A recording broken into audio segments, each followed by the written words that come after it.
Our next speaker is the one and only Dr. Bhavani Rao, and she is a very good friend of a lot of people here, me and Gabriella. She served as the UNESCO India only UNESCO Chair in Gender Equality and Women Empowerment. And she's also the director of the Amachi Labs and the Center of Women's and Empowerment and Gender Equality at Emerita University. Her academic and humanitarian career are very inspiring, dedicated to participatory action research, education, implementation that focus on the mapping of vulnerability of women in underserved community, especially in rural India, but also in other places in the world. She is the principal investigator of several projects funded by organizations such as the United Nations Democracy Fund, the Indian Ministry of Skills Development and Entrepreneurship, and the National Skill Development Corporation in India. Dr. Bhavani, I give you the mic. Thank you, Tarek, for the introduction.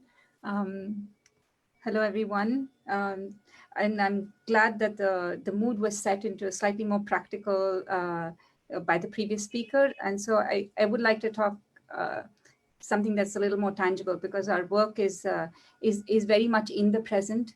And while we're thinking of the future, we have to act in the present. And so would like to hone in where we are now and what do we need to do the most to make sure that where the ideas where we want to go are met in our actions right now. And as Dr. Ken said, it's so important. What happens in other parts of the world is so relevant to us.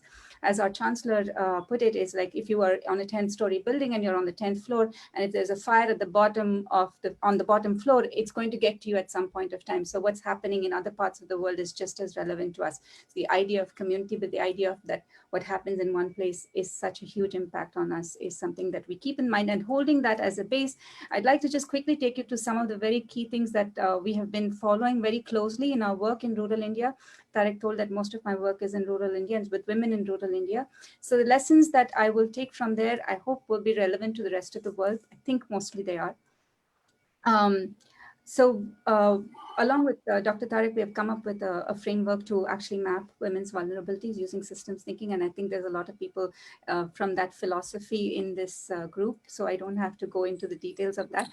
But the idea is, how do you look at women's vulnerabilities on an individual, on a household and community levels? And I'm just pulling from some very high level things that I've seen happen across the world. One is, of course, domestic violence in households, which Gabriella touched upon.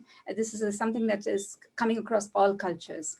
It's ubiquitous. And the question is, how can we make homes safe if this is going to be a repetitive pattern? I mean, we already have this as a vulnerability, but this really exacerbates the vulnerability. So how can we keep home safe? Seem to be one of the most important topics that we come, not just for women, but also for children. This is a very important thing. What kind of opportunities do we have for these women? What is the kind of access they have to those opportunities? What kind of awareness do they have of the fact that there are certain opportunities that are there, and how they can actually access them? And you come to the fact is that especially in rural India, you don't have a lot of those things in place. Like you said, in France, domestic violence, they're being aggressive about how they address it, but those kind of opportunities are not there for many parts of the world, and there's something that you really have to look into.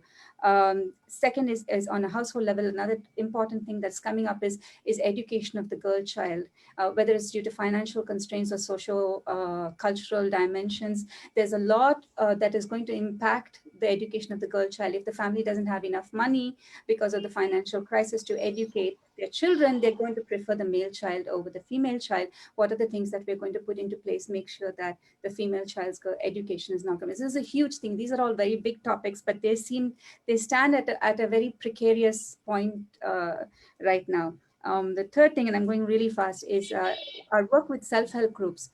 These are huge organizations that are in play in places like in India, Bangladesh. A lot of the informal economy depends on these self-help group activities. And we found that comes to a grinding halt in a lockdown, because women are dependent on meeting together and taking decisions together. So when you freeze that kind of movement and they don't have anything else to fall back on, how are they going to go about their economic activity at these kind of situations? And these are three of the very major points that we kind of, I mean, there's so much, but just from this and just lessons that I thought really need to come across is one, is that you have somehow technology enablement has to happen at a very, very grassroots level. For rural women in India, for girl children, this is something that is almost fundamental. Major part of the access is going to come through technology, especially during lockdown, and that should be in the hands of every individual. Second is you have to take men along.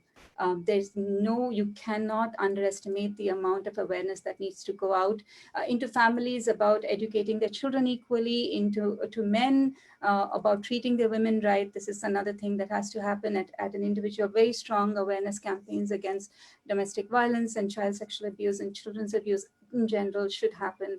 Um, right now, and the whole strategy should be, is the focus should be around the family as a unit, because that's kind of how things have been contained right now. And if that system is not secure, then everything is going to fall apart no matter what we do. And so very strong ways to address the family as a unit.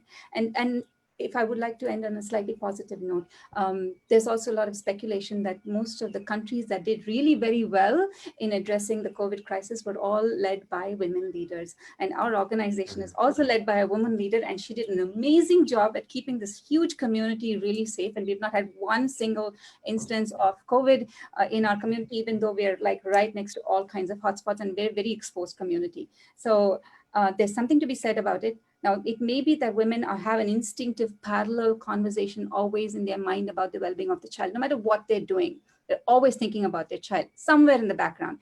And maybe that instinctively always, it kicks in somehow subconsciously. And therefore, maybe the women leaders also consider the country as their children. And maybe there's something to be said for women leadership. Now, this is not proven. I'm sure there are plenty of really good male leaders who have been doing a fantastic job in their countries. But the record, let's see, we have Germany, we have New Zealand, Taiwan, Denmark, Iceland, Norway, Finland, and our institutional leader. So something to be said about women leadership.